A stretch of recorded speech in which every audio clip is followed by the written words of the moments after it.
earnings in a bit from now. But N. Jayakumar is Group CEO and Managing Director at Prime Securities. He's joining us now to sort of take some questions. Jake, it's great to have you with us here. And it's good to see you working on a Saturday. So, good to have you here on the channel. I just want to start with public sector banks, Jakes. Heated debate. And old veterans, some of the view that maybe this is getting into dangerous territory now. PSUs, not PSU banks. Others saying, well, there's still value here and profits have also expanded in line with valuations, etc. Where do you stand in this one?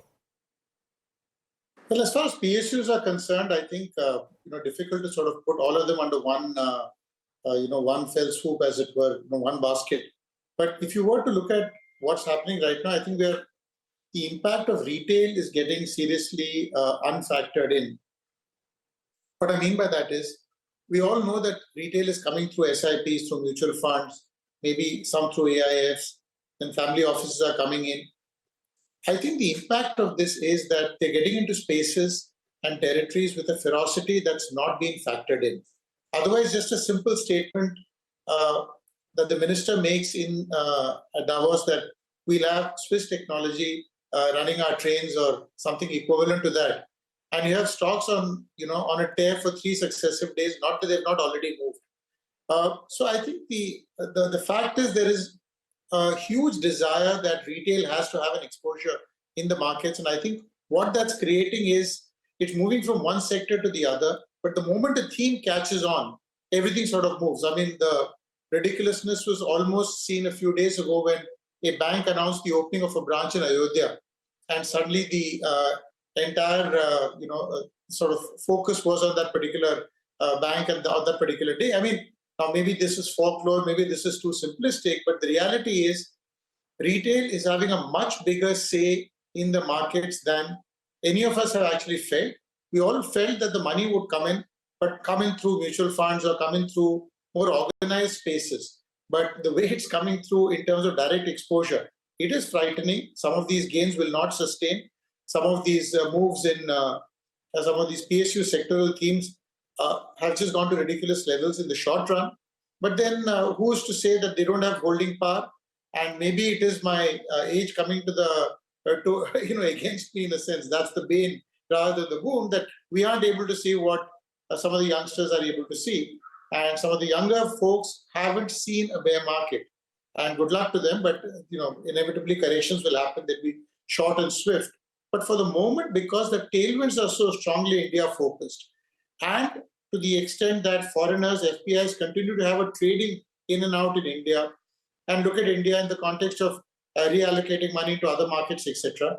From that perspective, I think we still have a long way to go because FPIs aren't fully committed to the markets. There is a lot more India-allocated money that could come in. And as we enter other indices, etc., this, I think, will only intensify. So from that perspective, retail has been the smarter trader, if you will, or the smarter investor. And as just like what happened to the Robin Hood phenomena in the US, much the same is happening here. And of course, it's got certain other issues as we hear war stories about individuals losing their money in options trading and getting out of the market. But leaving that aside, because that's a story for another day. But on the investment side, I think there's a lot of new money walking in, which has been not factored in by most folks.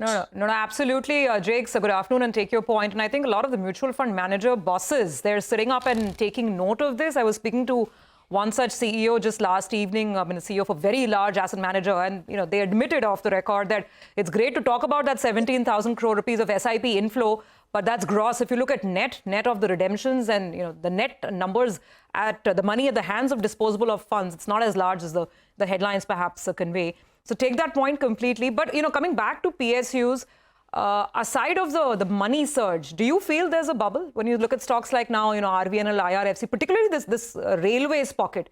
Is this becoming a bubble?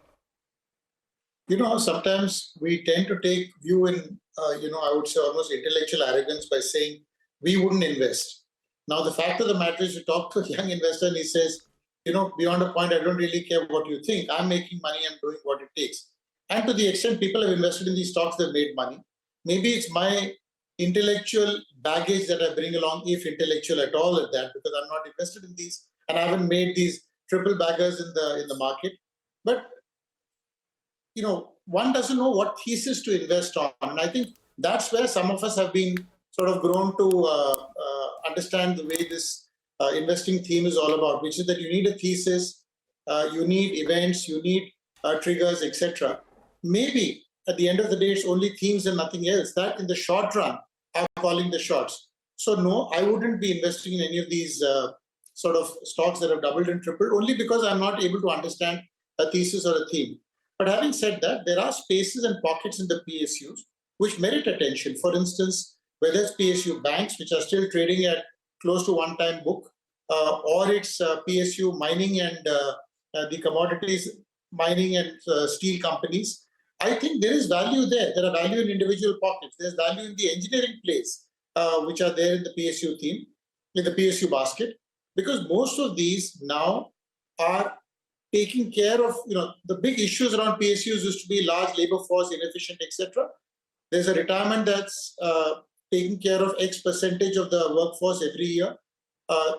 More younger people are joining the workforce in some of these.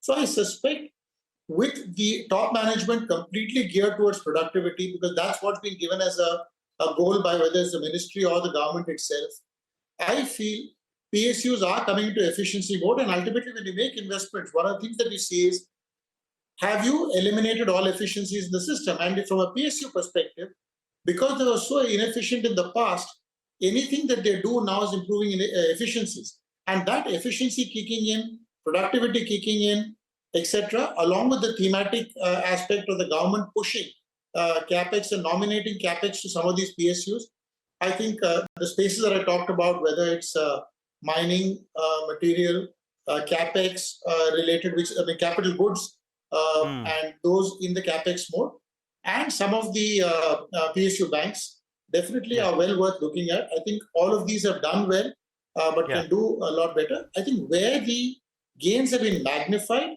have been in cases where the government holding is at absurdly high levels like 95, 97%, and the government is only diluted 2 or 3%. So the 2-3% free float acts as the trigger for the balance stock, in a sense, or for the pricing to be set. So leaving that imperfection aside, I think the PSU space still has a lot of value, but we need to be clear. We can't be chasing momentum in this. We need to be chasing value. Okay, very quickly, Jake, so I can squeeze in one. You like PSU banks and select themes out there, some of those PSU themes from across sectors. But what about the private sector banks? How are you placed out there? Very quickly. Those trading at close to book, and where changes have been happening, whether changes in terms of management, changes in terms of business mix, and changes in terms of board composition, etc., which indicates a new management coming in. My personal feeling is private sector banks close to book will get re-rated much the same way like PSU banks have. All right, Jake's little short conversation today, but thank you very much for perspective on two very important themes playing out in the market, and you have a good rest of the weekend. Well, let's start. Thank you for watching CNBC TV 18, and do follow us on all our social media platforms for news, updates and more.